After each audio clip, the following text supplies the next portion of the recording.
This is an article by Governor Allan Bird on the national conversation surrounding Frieda Copper Mine titled, "Sepiks Should Remain Calm on Frieda Prospect."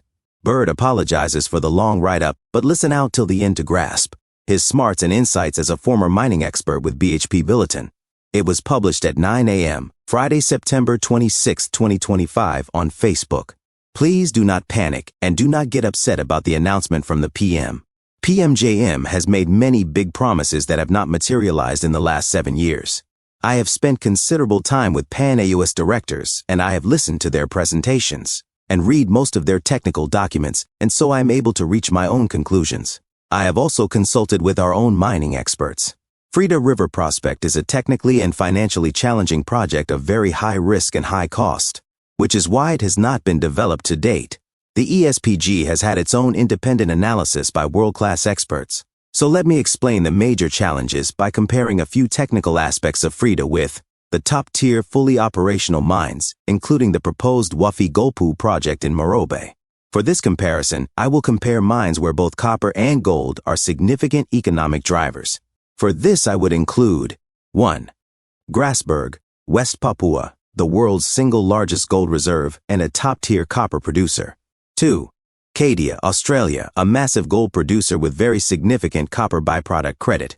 3. Bingham Canyon, USA, one of the longest-running and largest integrated copper-gold-silver mines. 4. Olympic Dam, Australia, a unique geological monster with vast copper, gold, uranium, and silver resources. 5. Oyu Tolgoi, Mongolia, one of the most modern and largest new copper-gold mines. Resource size. Frieda River is massive.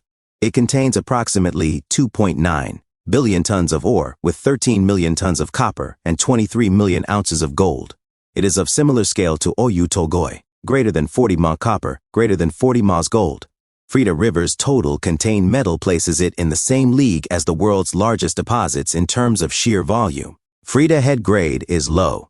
Copper, approximately 0.45%. Gold, ungefähr 0,25. G.T. This makes it very challenging. This is its biggest weakness. Its grade is at the very bottom end of what is considered economically viable for a bulk tonnage operation, requiring immense scale to be profitable. Strip ratio, 1.5 trillions to 2.5 trillions. Over the life of the mine, the amount of waste rock to be removed is 1.5 to 2.5 tons to reach the good ore, according to Pan Aust report. This means they have to remove between 4.35 to 7.25 billion tons of waste rock. That's a crazy number, and the cost would be enormous.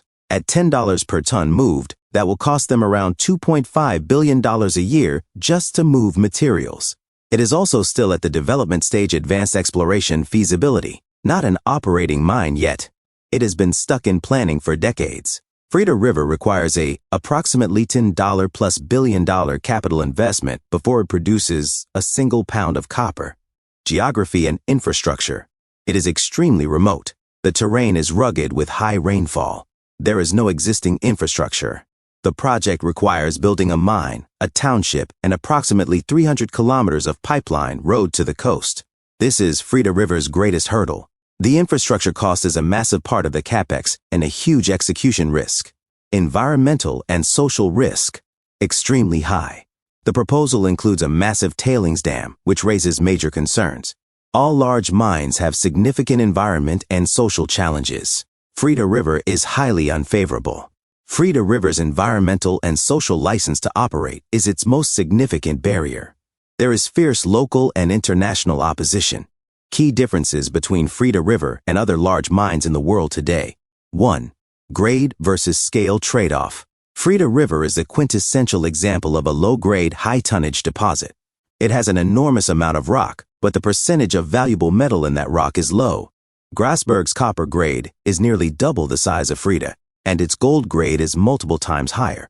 This means they have to process less rock to get the same amount of metal, making them vastly more efficient and profitable from the start. For Frieda to be economic, it must move and process a staggering volume of material every day, which drives up operating costs or OPEX. Its economics are extremely sensitive to commodity prices. A drop in the copper price could render the project uneconomic. 2. Infrastructure gap. This cannot be overstated. Building a mine of this scale in a remote part of PNG is like building a small industrial city from scratch in a wilderness area. The top mines, while often remote, were built with existing support including roads, power grids, ports, or have had decades to build that infrastructure. Frieda River's capital expenditure, or CapEx, is prohibitive, making it a Tier 1 asset that only the largest mining companies could attempt, and even then, it's a massive financial risk. 3. Environmental and social. The proposed location for the tailings storage facility dam is seismically active and high rainfall. A failure would be catastrophic for the entire Sepiks River ecosystem. This has triggered opposition from local communities and international environmental groups. Gaining and maintaining a social license to operate is far more challenging for Frieda River than for most of the top mines.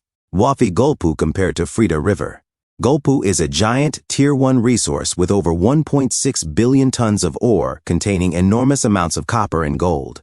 The Wafi Golpu deposit grade at approximately 0.61%. Copper approximately 0.53. GT gold is high grade for its size. The gold grade is its main economic driver. Its high head grades, especially for gold, are its greatest strength, making it one of the most economically attractive undeveloped copper-gold projects in the world. Capital investment is estimated at $5 to $7 billion, while Frieda River could go as high as $10 billion or more. Frieda has to process twice the amount of rock to get the same amount of gold and copper as Wafi Golpu. In essence, while Frieda River wins on sheer scale, Wafi Golpu is the more viable and valuable due to its superior grade and lower cost, plus Wafi has infrastructure already in place and is close to Leh City and Leh Port. So, where does Frieda River stand? In terms of pure geological potential, Frieda River is a Tier 1% asset. Its total contained metal places it in the same category as Grasberg, West Papua, and Oyu Tolgoi in Mongolia. In terms of economic viability and development readiness, it is not comparable to the top 5 operating mines. It is a far riskier, more challenging, and more speculative project. I believe Frieda River is a king in terms of sheer size, but it sits on a mountain of challenges as high as Everest. It has the size to compete with the world's best mines, but it lacks the grade, location, and social acceptance to be considered in the same league. Without a monumental technological breakthrough or a sustained period of very high copper prices to justify the extreme risk and cost, I am a practical person, so I tend to look more at the science and the numbers than simply feeling good about something. While I wish Frieda River was an easier project for the benefit of Sepiks people in our country, my analysis tells me something different.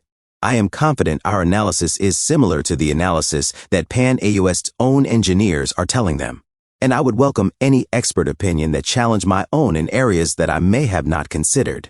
Even if Marape gives the go-ahead for the mine to proceed to the next stage, it would be very difficult to get the project off the ground given the issues I have mentioned above. The financial risk of this project is very significant.